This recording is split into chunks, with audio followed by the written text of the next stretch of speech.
नमस्कार, मैं एक पॉलिटिकल इकोनॉमिस्ट हूं। देखिए, मेरा काम शोर से हटकर डेटा में जमीन की सच्चाई को ढूंढना है। हम ये समझने की कोशिश करते हैं कि आखिर एक वोट क्यों दिया जाता है। आज हम नरेंद्र नगर के मैंडेट को डीप डाइव करेंगे। देखिए, मकसद किसी को जिताना या हराना नहीं है। मकसद है लोकतंत्र की सबसे गहरी आवाज, जनता के फैसले के पीछे जो क्यों छुपा है ना, बस उसे समझना। हमारा कैनवास है उत्तराखंड, देवभूमि। ये सिर्फ एक स्टेट नहीं है, ये पहाड़ों, नदियों और हाँ, संघर्ष की एक जीती जागती कहानी है। यहाँ की मिट्टी, यहाँ के मौसम और यहाँ के लोगों का जो स्वाभिमान है ना, सब कुछ यहाँ की पॉलिटिक्स को एक शक्ल देता है।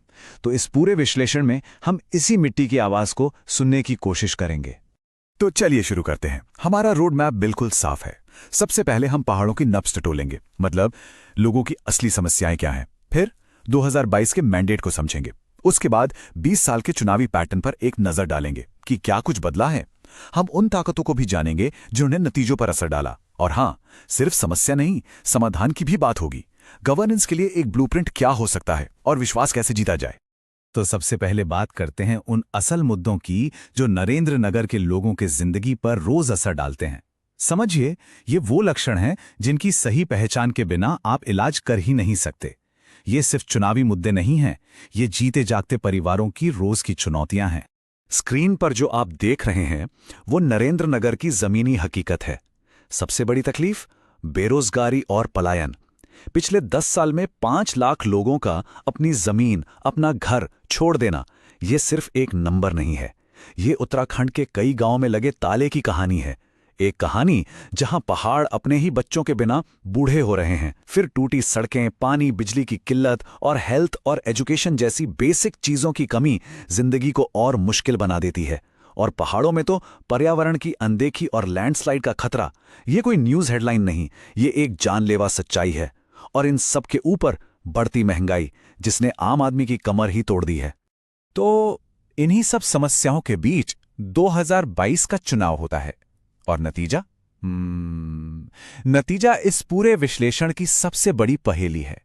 ये एक ऐसे वोटर की कहानी है जो एक दोराहे पर खड़ा है, जो बटा हुआ है। सिर्फ एक नंबर देखिए, 1798। ये सिर्फ एक आंकड़ा नहीं है, ये जीत और हार के बीच की एक बहुत ही महीन सी, एक पतली सी लकीर है।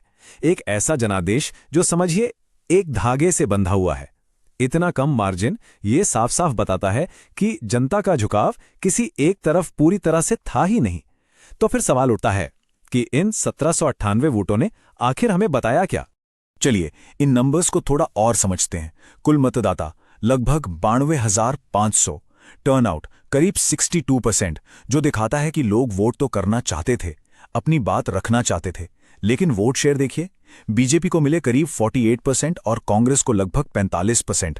फर्क सिर्फ 3% से थोड़ा ज्यादा। ये एक ऐसी लड़ाई थी जहां कोई भी ये नहीं कह सकता था कि जीत एक तरफा है। हवा में एक सवाल तैर रहा था, अब आगे क्या। तो क्या 2022 का ये जो नजदीकी मुकाबला था, ये कोई नई बात थी या ये किसी पुराने पैटर्न का ही हिस्सा है?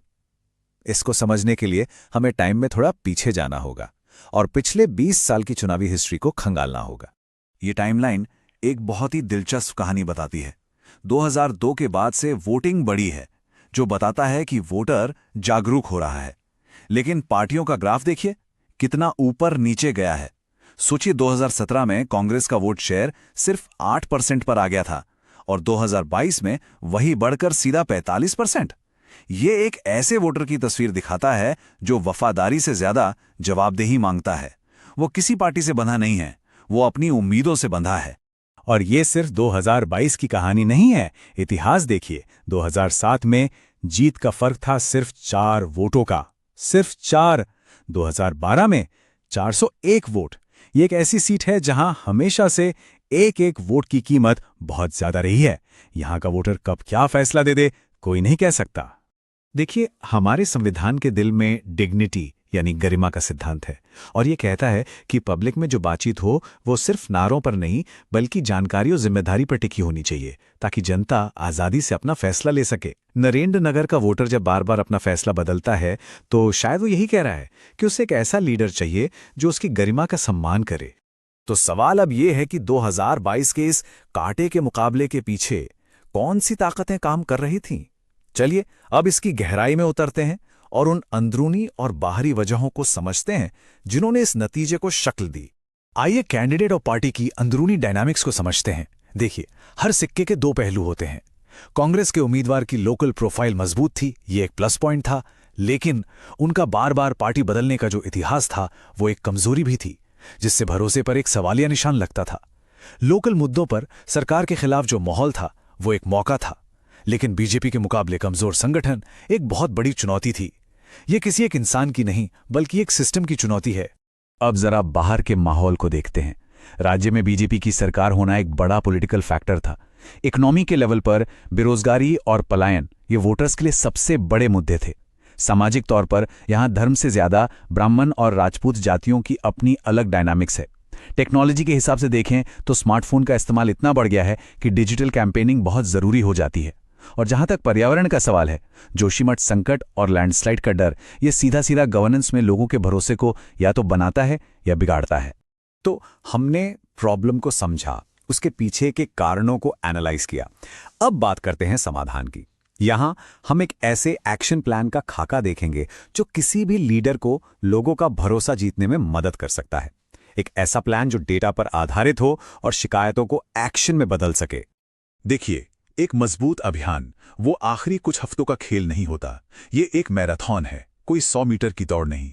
जरा सोचिए, चुनाव से ठीक 90 दिन पहले 30 दिन बस सुनना है और कुछ नहीं। गली गली, घर घर, चौपालों पर बैठकर लोगों के मन में क्या है उसे समझना है।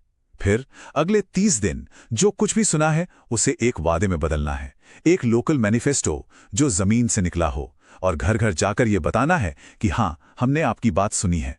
और फिर आखिरी महीना उस वादे को एक लहर में बदलना, एक आंदोलन बनाना, ताकि पोलिंग के दिन एक एक वोटर बूथ तक पहुंचे। ये भरोसे की नींव रखने का एक पूरा प्रोसेस है। और आज के टाइम में जमीनी काम के साथ साथ डिजिटल स्ट्रैटेजी भी उतनी ही इंपॉर्टेंट है। लेकिन इसका मकसद शोर मचाना नहीं बल्कि क्लैरिटी लाना है। जैसे व्हाट्सएप के छोटे छोटे लोकल ग्रुप्स, जहां गढ़वाली में वॉइस नोट्स के जरिए गलत जानकारी का जवाब फैक्ट से दिया जाए, या इंस्टाग्राम रील्स, जहां कैंडिडेट को लोकल प्रॉब्लम सॉल्व करते हुए दिखाया जाए, और एक फैक्ट चेकर किट जो विपक्ष के हर दावे का जवाब डेटा के साथ दे सके। तो इस पूरे ब्लूप्रिंट की फिलॉसफी क्या है? इसका निचोड़ इस एक लाइन में है। मकसद सिर्फ शिकायतें इकट्ठी करने वाला सिस्टम बनाना नहीं है, बल्कि गवर्नेंस डिलीवर करने वाला सिस्टम बनाना है। चुनाव जीतना तो एक पड़ाव है, असली मंजिल तो एक ऐसी व्यवस्था बनाना है जो अपने काम से जनता का भरोसा कमाए और उसे बनाए रखे। तो अब हम अपने विश्लेषण के आखिरी हिस्से में हैं। हमने नरेंद्र नगर की कहानी से काफी कुछ सीखा, लेकिन अब हम इन सबक को गवर्नेंस के बड़े उसूलों से जोड़ेंगे। भरोसे का रास्ता सिर्फ नारों से नहीं बनता, वो एक साफ विजन और जमीनी काम से बनता है। हमने पॉलिटिक्स में डिजिटल टूल्स के इस्तेमाल की बात की, लेकिन इसके साथ एक बहुत बड़ी जिम्मेदारी भी आती है। भारत के कानून के मुताबिक हर नागरिक का पर्सनल डेटा बहुत सावधानी से, एक खास मकसद के लिए और उनकी साफ सहमति से ही इस्तेमाल किया जाना चाहिए। यही डिजिटल दुनिया में भरोसे की बुनियाद है। डेटा का इस्तेमाल जीतने के लिए नहीं, बल्कि नागरिकों का सम्मान करने के लिए होना चाहिए। आखिर में मैं एक सवाल के साथ आपको छोड़ना चाहता हूं। एक मैंडेट सिर्फ एक नंबर नहीं होता, ये एक पवित्र भरोसा है, एक अमानत है। सवाल यह है कि इस भरोसे को हकीकत में कमाया कैसे जाता है, और उससे भी जरूरी, इसे बनाए कैसे रखा जाता है। यदि आप एक जन केंद्रित नेता बनना चाहते हैं और अपने निर्वाचन क्षेत्र का उत्थान करना चाहते हैं, तो blueprintstrategies.ai से mgr@blueprintstrategies.ai पर संपर्क करें या 08042041602 पर कॉल करें। Purpose beyond politics.